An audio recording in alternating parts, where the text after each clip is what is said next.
Hello friends, welcome to Rahis kitchen. இன்றைக்கி நம்ம கெவுரு கஞ்சி எப்படி செய்கிறதுன்னு பார்க்கலாம் வாங்க. கெவுரு மாவு வந்து ஒரு 3 டீஸ்பூன் இருக்கும் நான் எடுத்துக்கிட்டேன். 3 டீஸ்பூன் கெவுரு மாவு கஞ்சிக்கு நான் 1 லிட்டர் பால் எடுத்திருக்கேன். ஒரு 10 பாதாம் எடுத்திருக்கேன். வேணும்னா முந்திரி கூட ஆட் பண்ணிக்கலாம். நான் பாதாம் மட்டும்தான் எடுத்திருக்கேன். இப்போ பாருங்கள், இப்போ 3 டீஸ்பூன் கெவுரு மாவு இது நம்ம ஒரு கப்பு தண்ணி ஊற்றி ஃபஸ்ட்டு வந்து மாவு வந்து நம்ம ஊற வச்சுக்கலாம். அதுக்கப்புறம் நான் பாதாமையும் தண்ணி போட்டு ஊற வச்சுக்கிட்டேன். கெவுரு மாவையும் நான் 1 கிளாஸ் தண்ணி போட்டு ஊற வச்சுட்டேன். ஊற வச்சிட்ட பிறகு நம்ம வந்து செய்ய ஸ்டார்ட் பண்ணிக்கலாம். இப்போ பாருங்கள், இந்த பாதாம் போடும்போது நீங்கள் வந்து பிஸ்தா ஆட் பண்ணிக்கலாம். அப்புறம் வந்து முந்திரி பருப்பு ஆட் பண்ணிக்கலாம். இப்போ நான் வந்து வெறும் பாதாம் மட்டும் எடுத்திருக்கேன். இப்போ வந்து நான் வந்து தண்ணி போட்டு 1 கிளாஸ் தண்ணி அளவுக்கு போட்டு ஊற வச்சாச்சு. அதர் சைடு வந்து பால் ரெடி பண்ணி வச்சுக்கிட்டேன் தேவையான அளவு. ரெண்டாவது வந்து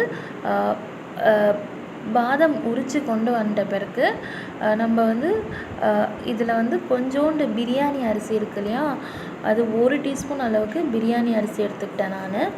எந்த பிரியாணி அரிசி வேணாலும் நீங்கள் எடுத்துக்கலாம். 1 டீஸ்பூன் அளவுக்கு பிரியாணி அரிசி எடுத்துக்கிட்டேன் நான்.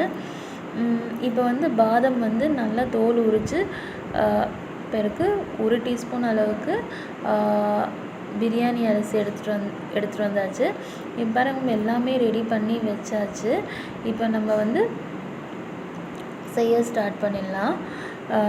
பாருங்கள், பாதாம் அப்புறம் ஒரே 1 டீஸ்பூன் வந்து பிரியாணி அரிசி. இது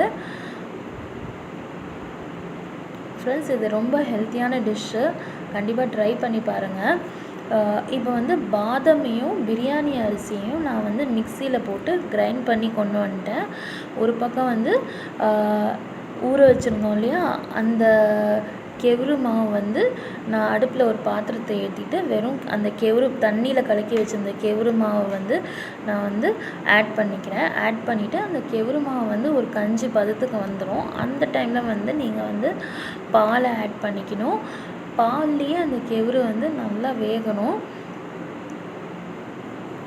இப்போ பாருங்கள், இப்போ நல்லா அந்த கஞ்சி மாதிரி வந்துடுச்சு. அந்த டைமில் வந்து நான் பாலை ஆட் பண்ணிக்கிறேன். அப்புறம் பாதாமையும் இது பிரியாணி அரிசியும் சேர்த்து நம்ம வந்து பேஸ்ட் பண்ணி வச்சுருக்கோம். அந்த பேஸ்ட்டையும் நான் வந்து ஆட் பண்ணிக்கிறேன். ஆட் பண்ணி எல்லாமே கொஞ்சம் ஆட் பண்ணிட்ட பிறகு கொஞ்சம் நம்ம வந்து ஹை ஃப்ளேமில் வச்சு கலக்கி விட்டுட்டே இருக்கணும். ஹை ஃப்ளேம், அந்த பாத்திரமும் சரி, அந்த பால் எல்லாமே கலந்து சூடு ஏறிட்ட பிறகு நம்ம வந்து சிம்மில் வச்சு ஒரு 1/2 ஹவருக்கு டிஸ்டர்ப் பண்ணாமல் விட்டோன்னா நம்ம சூப்பரான கஞ்சி வந்து ரெடி ஆகிடும். ஒரு 1/2 ஹவர் போல் வந்து சிம்மில் வச்சு தட்டு மூடி வச்சுருங்க. அவ்வளோதான், சிம்பிளாக சூப்பராக நம்ம ஹெல்த்தியான ஒரு ட்ரிங்க் வந்து ரெடி ஆகிடுச்சு. பாருங்கள், கெவுரு மாவு கஞ்சி இது. ஃப்ரெண்ட்ஸ், ட்ரை பண்ணி பார்த்து கமெண்ட் பண்ணுங்கள், சப்ஸ்கிரைப் பண்ணுங்கள். பிடிச்சிருந்தா மறக்காமல் பெல் பட்டனை கிளிக் பண்ணிவிடுங்க.